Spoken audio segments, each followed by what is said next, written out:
Is your team not performing well? Is morale low and turnover high? Are you falling further behind the competition? I'm here to help. I'm your host, Shani, and this is the Leadership Show, where business strategy and culture finally meet, and we make the long-awaited shift from rhetoric to results. I promise I'm not your typical boring leadership consultant, and I will help you get your shift together. Let's do this. Hello, Leadershifters, and welcome to another episode of the Leadership Show with Shani. I am privileged today to be joined by my colleague, Alain Hunkins, who is joining us today from Amsterdam, outside of Amsterdam, although he is a fellow New Yorker by birth. Say a quick hello, and then I'm going to do a quick introduction and tell everybody what we're going to talk about today. Hey, Shani. Well, first of all, it is such a pleasure to be with you on your podcast. I'm really excited for our conversation today. Thank you for having me. It's my pleasure. And you guys are going to be really excited to listen to the conversation today. So here's the deal. Alain is the author of a book called Cracking the Leadership Code, 3 Secrets to Building Strong Leaders. And the book is rich with content, and I just love it. But what we want to do today is not just talk about the concepts. We want to take some of the concepts and contextualize it with what the burning issues are in really the world right now, kind of driven home yet again by the tragic death of George Floyd in Minneapolis, Minnesota, and the resurgence of everything surrounding racial inequality. So stay tuned. We haven't rehearsed this whatsoever. We are human and we may not get it totally right, but we thought no better time than now to bring these issues to the fore in the context of what good leadership looks like, because it's trying times like this where leadership is really tested. So welcome to the show. Thank you again, Shani. I'm so excited to talk with you today. Yeah. So let me actually, before we get into it, you have a very unique background, and I think there's probably a fantastic story about what led someone who played the violin and went to a performing arts school and has a BA in English and a master's in fine arts and acting. How did you get from there to leadership development, organizational change, and the things that we do? Yeah, it's not something I would have guessed I'd be doing at the age of 7. What do you want to be when you grow up? No, not at all. You know, it's interesting, Shani. I think if I look at the common thread through all of it, if I think about the performing arts, and by the way, I played the violin from the age of 5 to 18, and my father's family and his parents, both of his parents, were professional violinists and cellists. He's one of 5 kids. They're all professional musicians. So the performing arts kind of runs in my family. And then my dad married an actress and a stage director. So I was kind of shuttled off to theater rehearsals at the age of 7 on the weekends. And there's something about the expressive joy of life that comes out of the performing arts. And I think at a deep level, there was that part of me that said, I want more of that in my life. And the common thread, whether it was music or acting, it's been around people expressing themselves to their full potential. And if I look at the work that we do as leadership development consultants, isn't that really what we're doing? We're really about helping people to express themselves to that full potential. So I was also really interested in psychology. And I think part of why I wanted to look at the internal landscape has a lot to do with my mother's family. So I mentioned before we started recording that my mother's born in Brussels, Belgium. What I didn't tell you then, my mother and my grandmother are both Holocaust survivors. And so my mother was actually in hiding through the Belgian underground from the age of 7 until she was 10. And luckily, my grandmother and my mother were reunited at the end of the war. So many of the rest of the family was killed. And you can imagine the kind of experience that trauma shaped for them, and then obviously impacted me as my daughter, as the son of my mom and the daughter of her mom. And so I think there was always this sense to be super grateful that you have the freedom that you have, which is interesting, actually. And I'm sure we'll get into that today as we talk about what's going on. So that has very much resonated for me. So for me, it's really been about helping people unlock their brilliance and finding ways to kindle the fire that is within them that I believe all humans have. Yeah, That's so interesting. I am also of Jewish heritage, and no, nobody in my direct family is a survivor, but because my family had all come to the States by then, but cousins and aunts and uncles of my nuclear family were all killed in Auschwitz. And I have a lot of friends I've made over the years who are either the children or grandchildren of survivors, and it's inexplicable, like to really explain to people what impact that has on the generations and just on the psyche in general. And what's interesting, and here we're going to already intersect on the topic we really want to cover today, as I've been processing what's happening with racism, I've come across some really fantastic articles by some rabbis that talk about the Jewish experience and the Black experience, and how historically Jews have been very much aligned with Blacks and marched for civil rights because we have felt similar, sorts of racism over the years. And even though I'm not super religious, a lot of what I've been reading from the rabbis about this topic has really resonated for me. Yeah, as you say that, I mean, that sense of, as people are talking about, when you step on someone's neck for 400 years, that sense of generational trauma that is passed down from generation to generation.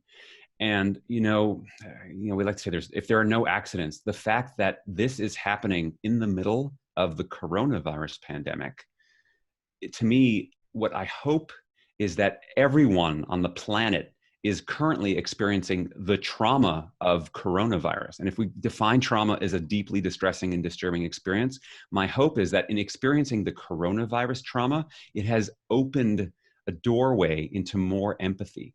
Because, in my research, I do a lot of work around empathy. Yes. And one of the things around empathy is that while we can feel empathic, right? So that's about caring about how others feel. While we feel it for others, we don't feel it for all others. We only feel it for people with whom we identify as kinship, whether they're close friends or family, which is why throughout history, in wars, we try to demonize the other, right? Because you can't kill someone you care about. You wouldn't do that.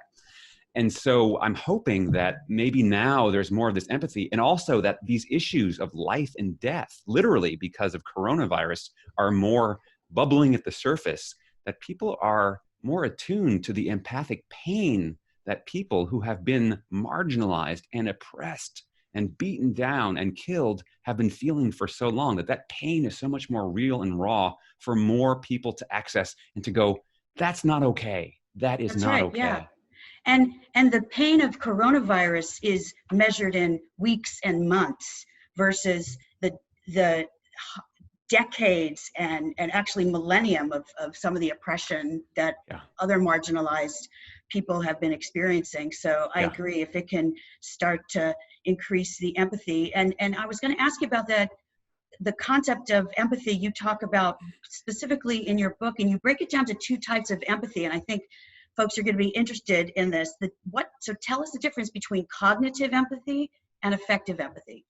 Yeah, so cognitive empathy or head-based empathy, that is your ability to see things the way other people see them. Okay. And what's interesting is this is not a skill that we are born with. Like if you know the game you play with babies, peekaboo, right? You cover it and they peekaboo and they get so excited because in their cognitive development, when you're out of sight, you literally disappear. Or if you've ever seen a kid with a mirror, same thing. Right. So this ability to take on the perspective of others is something we need to develop. And some people have more of it than others. Some people still are very egocentric and they think the world revolves around them and they can't see why someone else is they see everyone else as basically an obstacle in their drama, right? So that's cognitive empathy. Affective empathy is being able to care about how others feel. And it's interesting, there's the difference between sympathy and empathy that some people get confused sometimes. And the best analogy I heard is that if someone you know is in quicksand, empathy is your ability to kind of see them there, realize what they're going through, find a stick, help pull them out to safety, that you have affective and empathic concern to help them in a situation. Sympathy is you see them in the quicksand and you go, oh, I'm so sorry. You jump in alongside with them like, oh, it's terrible. You must feel terrible in here. This is terrible. If you're feeling terrible, I'm sure you're not very useful, right? Right. Let me join you so that we're both sinking. Yeah. Yeah, I can feel that way. Or maybe you tell them, you give them advice. It's not useful, right? And so that's why empathy is such, I call it, it's the foundation of strong leadership is really empathy. I couldn't agree more. I just did a 4-webinar series in the month of April called Lead with Love. And I've been wanting to introduce the concept of love more into my leadership work for a long time, but I wasn't quite sure a lot of the companies and leaders I was working with were sort of ready for it. And then I was like, screw it. Like, there's no time like a global pandemic to open people's minds up to realize love isn't romantic or physical or sexual. Love is about humanity and compassion and empathy and building trust. And it's really what the foundation of every human relationship should be, whether at work or personally. So I am like so attuned to what you're talking about. Yeah. Yeah. It's funny, as you say love too. I just think, love is the driving force. Like, you think about what energizes us, what gets us out of bed in the morning, what gets us out of bed at 3 a.m. when the kid is crying. Like, you think about what people will do for love and those that they love. It is such a powerful force. So I love the fact that you're bringing that out. Thank you. All right. So let's go backwards just a little bit. So the 3 secrets to building strong leaders are what? I would tell you, but then I'd have to kill you. They're secrets. No, it's funny. We'll talk about why they're secret. The 3 secrets are connection, communication, and collaboration. Okay.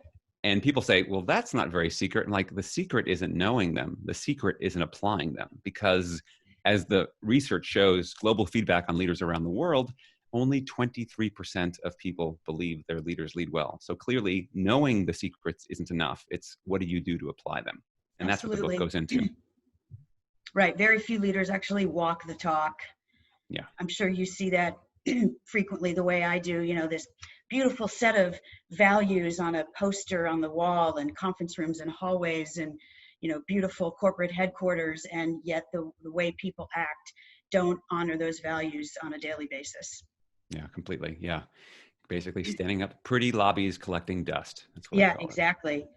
Okay. So let's go back to the idea of empathy, because some of the notes that I wrote in scanning your book were that there are 6 obstacles to leading with empathy and 6 habits to become more empathetic. And so I sort of love the let's help listeners recognize, like, okay, I want to be empathetic. Why aren't I doing it? So that they can become self-aware of their barriers. And then let's unlock at least a few of the secrets. Sure. Yeah. Let's take a look at that. Yeah. Because as you hear that, if empathy is showing people that you understand them and care how they feel, as we all hear that, we go, gosh, that's so basic and so simple. I can do that. Clearly, it's not as easy as that.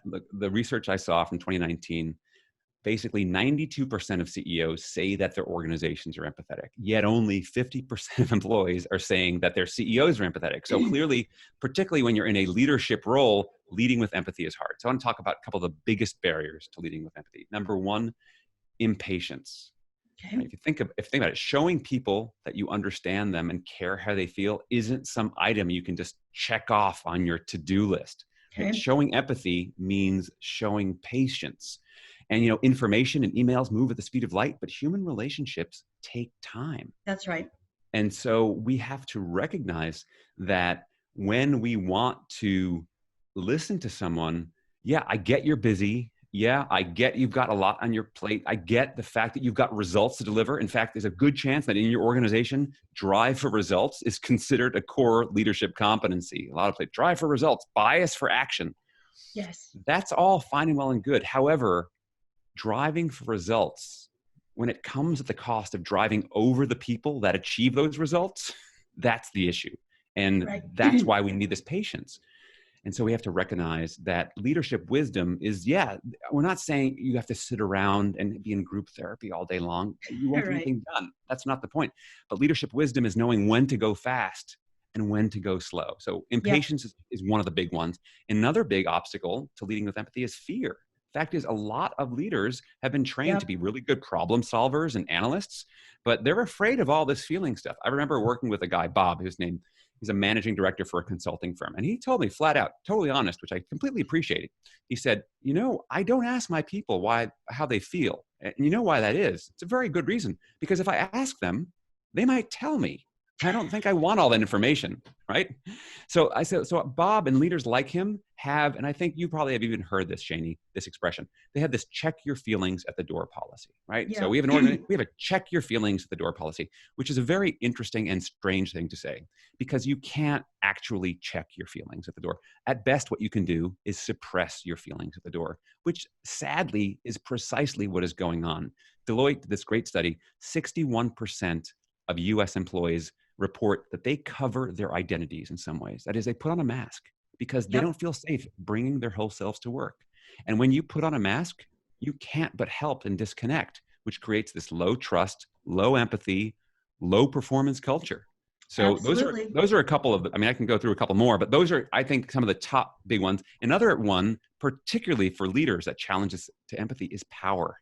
There's been some great science where they've actually put people into MRI machines. And what they find is, in a nutshell, the more powerful you feel, the less empathy you have for others. So we get more and more disconnected, which is why, we talk about our leaders, particularly our political leaders, being so out of touch, right? Because power is intoxicating, and a lot of power is really intoxicating, and people think that whatever they can do is fine. So power is another huge, huge obstacle to leading. Let's take those three and bring it down to the racial inequality and what we know our clients are grappling with in the workplace right now, which is, okay, holy shit, what do I do in this environment? Like, I was confused enough trying to figure out how to get my people to work from home and be productive and monitor their performance in a different way. And talk about fear. I think a lot of managers are just scared to have these conversations right now because they don't know how to have them, whether it's one-on-one with people of color on their teams or just generating a conversation on the team about anyone who might feel marginalized, whether it's because of their skin color or their sexual orientation or any sort of otherness that isn't, sort of white male. Yeah, no, exactly. And so where do you start? And I think as you say that, the part of the fear that so many leaders have has to do with another archetype that so many leaders hold on to, which is the superhero archetype. I have to have the advice. I have to have the answers and tell people and have the solution. Look, you don't need to have the solution. No one's expecting you to have the solution on this. However, that does not excuse you from being interested. And where I would start, which is my first go-to when people say, what's the number one thing I can do to strengthen those empathy muscles? Listen with purpose, right? So there's a bunch of other subheadings, but that's the big heading, listen with purpose. So instead of going in there and thinking you've got to say something that's going to make your people feel better, no, you don't need to say anything. What you need to do is create the space that other people can share. Right? We talk a lot about, in our leadership development circles, we talk a lot about the importance of holding space. And what does that really mean, right? And so if you're not familiar with the term holding space, we talk about holding space for a group. What it really means is you need to put your agenda aside and put somebody else's agenda front and center and totally let go and be focused and present to them. I think one of the big issues, we see people going, Black Lives Matter. And people are like, no, but all lives matter. It's like, yes, no one's not saying that all lives matter. It's that we're talking about Black lives right now. It's like, this isn't your agenda right now. So can you put it to the side? No one's discounting you. And so much of what happens and around these conversations is that people get triggered and start taking things personally. So when we start, and I had to deal with this, like I'm a white man. And so my wife would bring up things with me around, the patriarchy and a bunch of white men are doing this. And like, and I would notice I would get triggered, right? And it wasn't until I realized that, and this is part of doing your own multicultural work, is that there are multiple levels of conversations happening at the same time. There's the personal level, there's an interpersonal level, there's a cultural, and there's an institutional. So my wife is railing at the cultural and institutional white men she's not talking about me personally. And it's my job to stop taking it personally. Yep. So my advice to anyone who wants to have this kind of a difficult conversation, first thing is do your work to ground yourself, to be present. So when someone else, because you want to ask them, how are you feeling? You don't want to somehow jump in there and negate or discount that experience. How are you feeling? I need to be present enough to hold space to really have them at the end of the day go, wow, I felt seen and I felt heard and I felt understood. Because isn't that what we all want at our core? Yes. And let's pause right now, because what I want to say is, folks, most of us are not listening with purpose the way Alain just described. We're normally listening to justify or to make a rebuttal or to fix something, right? Think about the wheels that spin in your head when you're listening to someone with a different experience or a difference of opinion. You're usually thinking about, well, how can I, get him or her to agree with me, or how can I find common ground, or how can I fix this, or how can I get them to see me a certain way, right? We're so self-focused in how we're listening that we're not truly listening with the purpose of just holding space. And I want you guys to get that, because that might seem soft or like immaterial. It is I think probably the number one thing that you can be doing right now is to just shut the fuck up, pardon my French, and listen to people on your team with whatever they are feeling right now. Sorry, had to get up on my There soapbox we for a go. second.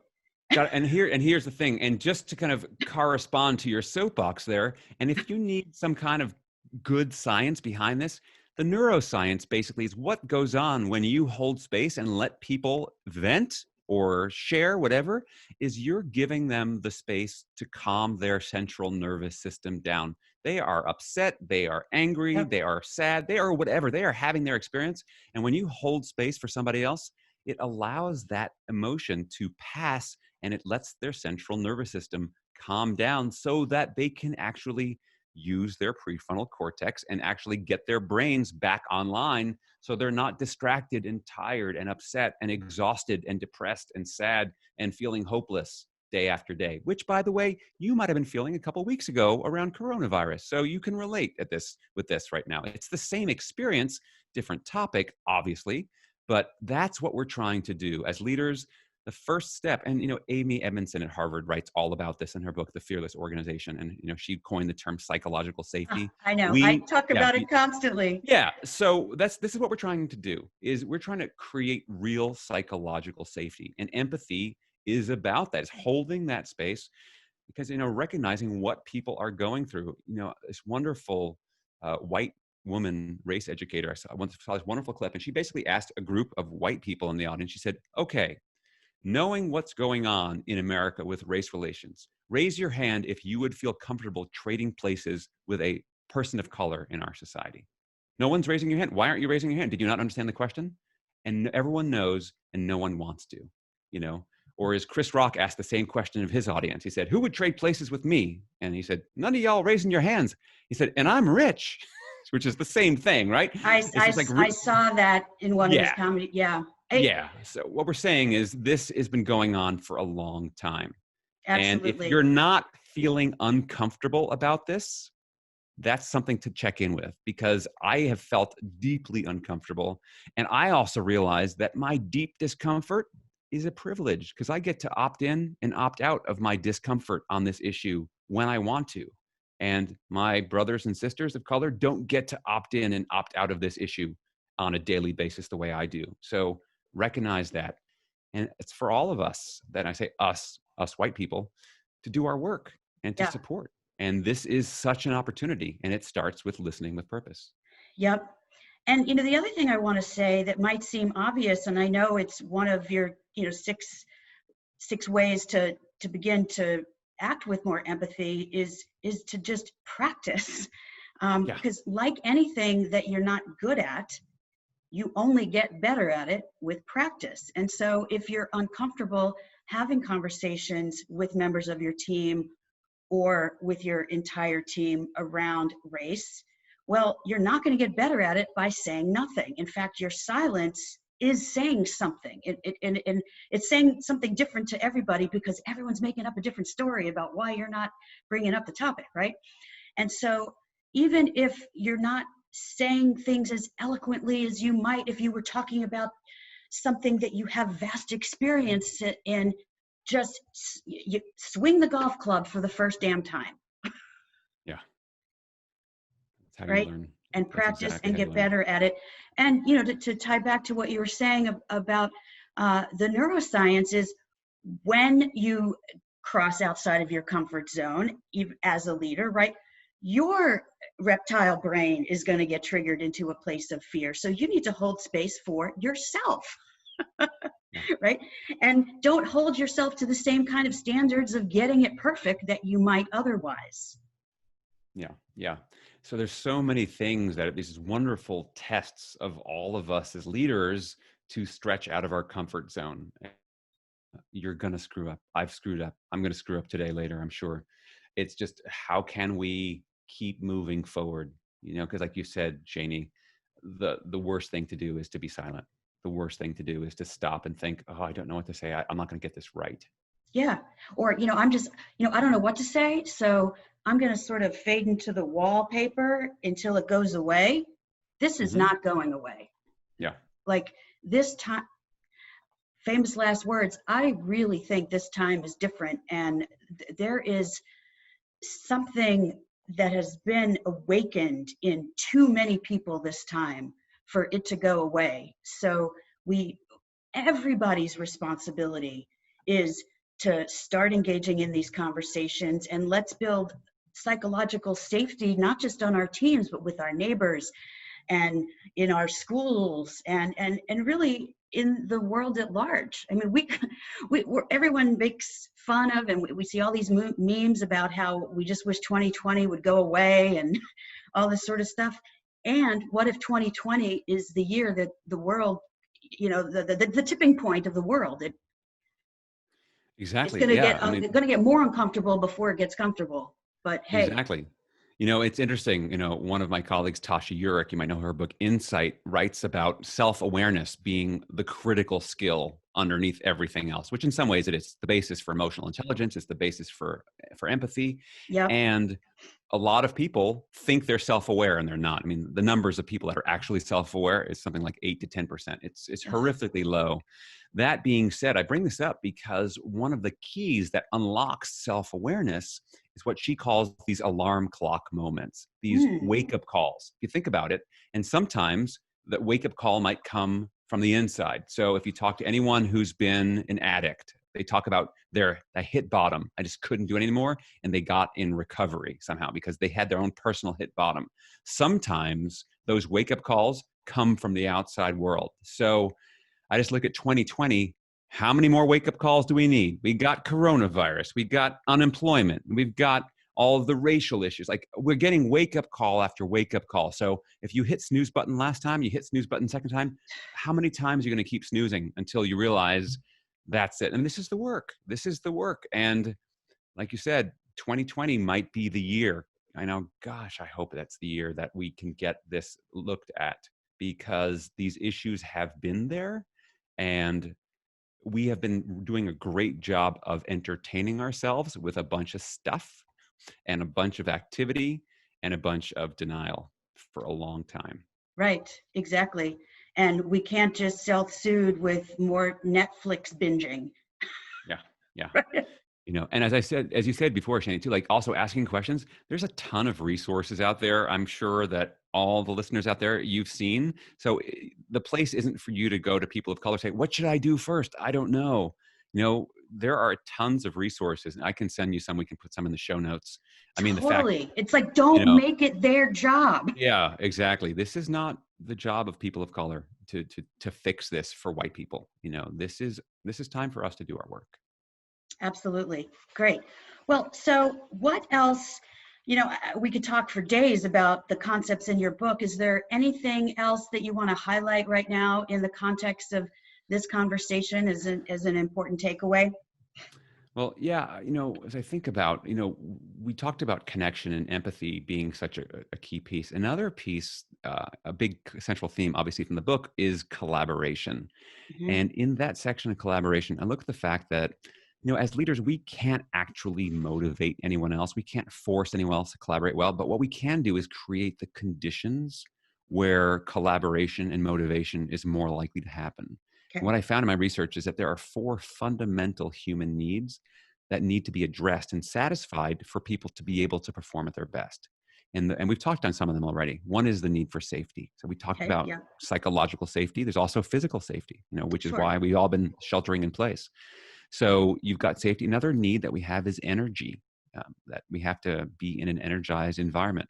Another big one is around purpose. And I think that is so important as we move forward, is to realize, like, what is the purpose of why we're doing what we're doing? What is the purpose of Black Lives Matter movement? What is the purpose? What's the why? Hmm. Instead of getting bogged down in the minutia, as Yep. leaders, it's so important for us to remember the big picture, to rise up and see things from that 30,000-foot view. And Hmm. what is the why? And what are the values and principles that your why and your team's why and your community's why is based on, and your family's why is based on? Yep. So that's purpose. And the last one is around ownership, is that people want to have a sense of freedom and autonomy so they can do their best work. They don't want someone telling them what to do, micromanaging them, and keeping them boxed in. Yep. So I Yep. just wanted to bring that out because those needs seem particularly applicable in light of these events that are going on Yeah, right now. absolutely. So I just jotted the four of them down. So as leaders on our teams, how can we create safety for everyone so that people feel safe to bring their whole selves to work? As you know, it is almost a cliche anymore, but for a Yeah. good reason. How can we re-energize people and have these conversations so that it's not creating, we get past sort of the fear and the awkwardness, and we create the connection, which of course is one of your other secrets. And Yeah. what I love about the secrets is they don't live in silos. They're all No, interconnected, right? Like you sort totally. of Yeah. can't have one without Yeah. the other two. Yeah, completely. No, and the model is there are three interdependent circles inside of circles because they all totally connect and inform each other. Yep. And purpose. Like I think a lot of companies have been redefining their purpose lately. And even if your company hasn't, or your organization hasn't, do it for your team. Like, who do you want to be? Who do you want to stand for? Who do you want to serve? Revisit the purpose with your entire team, with all voices having been heard. It's a concept that consultants like us call deep democracy. Um, and when you do all those things, people will take more ownership. And because it's kind of a two-way street, right? People can't feel ownership unless they feel like you're giving them ownership. And leaders don't want to give people ownership until they see people taking ownership. So Yeah. Yeah. it can be a chicken egg problem if you're not communicating about it. Yeah, oftentimes I love the way you put that. Is it this kind of chicken egg? Who's going to cross the street first? And for my take, leaders set the tone. So it's up to us as leaders.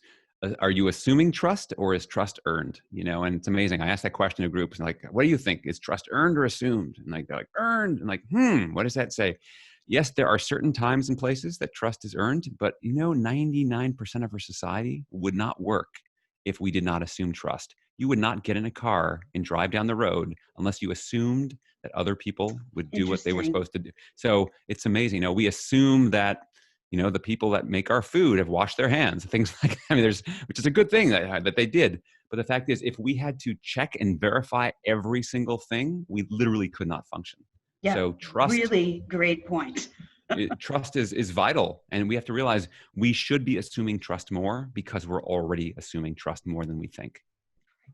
We're assuming trust in strangers almost more than we're assuming trust with the people we spend the majority of our time with. Isn't that kind of messed up? Yeah. Yes. Right? It is. Exactly. Oh, Exactly. Yeah. well, this has Yeah. been such amazing food for thought. How can people get in touch with you and find your book? Sure. You can find both in the same place. You can go to www.crackingtheleadershipcode.com. That'll take you right to the book page. You can learn all about the book, as well as download the first chapter and get a free preview of the book. While you're there, that is also linked to my website, alainhunkins.com, so you can learn about the work that I do, helping individuals, teams, and organizations to become better leaders. Also, feel free to connect with me on LinkedIn. And since you've listened to the end of this podcast, you are now in the end of the podcast club, which means that if you have any questions or just want to chat about anything we talked about, you can email me directly at Alain, ALAIN, at Alain Hunkins, HUNKINS, all one word, .com. Excellent. I love, that's a great trick, right? I'm going to give out my personal email, but only for the people who listen to the very end. Yeah, exactly. Good. You Yeah. deserve it. You deserve it. Thanks for listening. Yes, absolutely. And yes, thank all of you for listening to this very important conversation. And just to recap some of the quick highlights, empathy is the key and it needs to be practiced. And part of empathy is listening with purpose, not listening to fix, not listening to win. And really pausing for the self-awareness. We got to raise that out of single digit people who are self-aware. Let's at least aim to double it right now. So ask yourself, what are you learning right now? And have you had an alarm clock moment? Thanks for bringing that in. So what's your wake up call that you want to take action on? And when you want to take action, do your research. There is so much out there to help people become more empathetic, to hold these conversations, not to be self-serving, but hey, hire people like Alain and myself to come work with you individually or with your teams to help you with this work. This is what we do. And teams who are willing to take the leap are transformed. And I'm sure we both have lots of case studies to speak to that. So go out there and create the safety, the energy, the purpose, and the ownership on your teams that's necessary to do your part to fix what is very much broken around race inequality in our country and in our world. Alain, again, thank you for joining us, and Leadershifters, till next time.